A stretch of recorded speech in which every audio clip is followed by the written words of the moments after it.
کہانی میں آگے بڑھنے سے پہلے چینل کو سبسکرائب اور ویڈیو کو لائک کر دیں۔ جزاک اللہ۔ ایک زمانے میں ایک وسیع اور گہرے جنگل کے بیچ میں چالاک لومڑی اور ایک طاقتور اور شاندار شیر رہتا تھا۔ ان کے سائز اور مزاج میں فرق کو دیکھیں تو وہ دوستوں کے ایک غیر متوقع جوڑے تھے، لیکن ان کی دوستی جانوروں کی بادشاہی میں کسی دوسرے کے برعکس تھی۔ لومڑی اپنی رسید کھال اور تیز ذہن، تیز آنکھوں کے ساتھ اپنے تیز عقل اور وسائل کی وجہ سے پورے جنگل میں جانی جاتی تھی۔ وہ اپنی چالاک چالوں اور چالاک ہتھ کنڈوں سے کسی بھی جانور کو مات دے سکتی تھی۔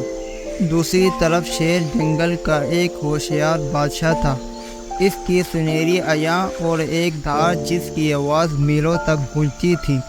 وہ اپنی طاقت اور حکمت کے لیے جانا جاتا تھا اور تمام جانور اس کی عزت کرتے تھے، اور شیر اپنی جنگل کے کسی بھی جانور کو نقصان نہیں پہنچاتا تھا۔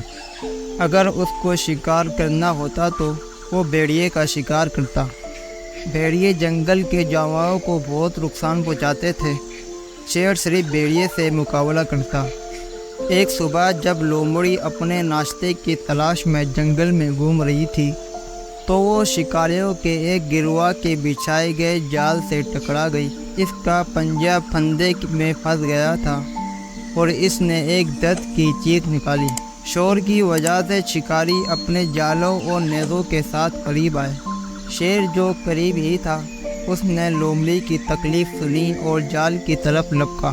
اپنے بڑے پنجے کے ایک زوردار جھٹکے سے اس نے جال کو ٹکڑے ٹکڑے کر دیا اور شکاریوں کو اپنی زوردار آواز سے بھگا دیا۔ لومڑی اب آزاد تھی، لیکن اس کا پنجہ زخمی تھا اور خون بہہ رہا تھا۔ لومڑی نے شیر کا شکریہ ادا کیا۔ لومڑی کی آنکھیں آنسوؤں سے بھر گئیں۔ شیر نے گرم جوشی سے مسکراتے ہوئے کہا، دوست کس لیے ہوتے ہیں؟ جو مصیبت میں کام نہ آئے اسے دوست نہیں کہتے۔ لومڑی نے شیر سے کہا، ہم مختلف ہو سکتے ہیں لیکن ہم ایک دوسرے کو دیکھتے ہیں۔ اس دن سے ان کی دوستی پروان چڑھی۔ لومڑی اکثر اپنے شکار میں شیر کے ساتھ شامل ہو جاتی، حکمت عملی بنانے میں اور شکاریوں کو تلاش کرنے میں اپنی چالاکی کا استعمال کرتی۔ بدلے میں شیر لومڑی کو کسی بھی خطرے سے بچاتا۔ ممکنہ خطرات سے بچنے کے لیے اپنی موجودگی کا استعمال کرتا۔ ان کی منفرد شراکت داری جنگل کا چرچا بن گئی۔ دوسرے جانور حیران رہ گئے کہ لومڑی اور شیر کتنی اچھی طرح سے مل گئے۔ کچھ دن پہلے شیر اور لومڑی بات کرنا بھی پسند نہ کرتے تھے۔ جنگل کے باقی جانور یہ سوچتے تھے کہ یہ دوستی تھوڑے دن کی ہے۔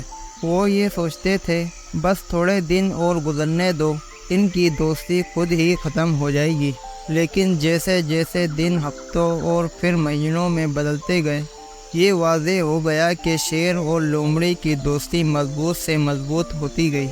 ایک شام جب وہ ایک چمکتے ہوئے تالاب کے کنارے بیٹھے چاند کی روشنی میں جنگل کا نظارہ کر رہے تھے، لومڑی نے شیر کی طرف متوجہ ہو کر کہا، تم جانتے ہو شیر، ہماری دوستی واقعی خاص ہے۔ ہم نے پورا جنگل دیکھا ہے اور سارے جانوروں کو اچھی طرح جانتے بھی ہیں۔ دوستی ایسی چیز ہے جو ایک دوسرے کی زندگی کو بہتر بنا سکتی ہے۔ شیر نے اسباب میں سر ہلایا۔ در حقیقت لومڑی، ہماری دوستی نے ہمیں سکھایا ہے کہ طاقت اور چالاکی جب مل کر کام کریں تو قابل ذکر چیز حاصل کر سکتے ہیں۔ اور پھر جیسے جیسے سال گزرتے گئے، لومڑی اور شیر کا رشتہ مزید مضبوط ہوتا گیا۔ انہوں نے مل کر بہت سے چیلنجوں کا سامنا کیا، شکاریوں کو روکنے سے لے کر ضرورت کے وقت جنگل کے دوسرے جانوروں کی مدد کرنے تک۔ ان کی دوستی نے سب کے لیے ایک مثال کے طور پر کام کیا۔ یہ اختلافات نہیں تھے جنہوں نے ان کی تعریف کی تھی، بھیڑیے بھی ان کی دوستی کی تعریف کرتے تھے۔ اور اس طرح وسیع اور سرسبز جنگل کے دل میں لومڑی اور شیر کی کہانی ایک غیر معمولی دوستی کی ایک لازوال کہانی کے طور پر رہتی ہے، جس نے تمام مشکلات کو ٹال دیا اور دنیا کو دکھایا کہ حقیقی بندھن اختلافات سے بالا تر ہوتے ہیں جو سب کو سکھاتے ہیں۔ اور پھر جنگل کے سارے جانور خوش تھے اور ان کی دوستی اگلے 20 سالوں تک رہی۔ اس کہانی سے یہ سبق ملتا ہے کہ دوست کالے ہوں یا گورے ہوں، دنیا میں آگے بڑھنے کے لیے اچھے دوست ہونا بہت ضروری ہے۔ اگر آپ کو یہ کہانی پسند آئی ہو تو چینل کو سبسکرائب اور ویڈیو کو لائک کر دیں۔ جزاک اللہ۔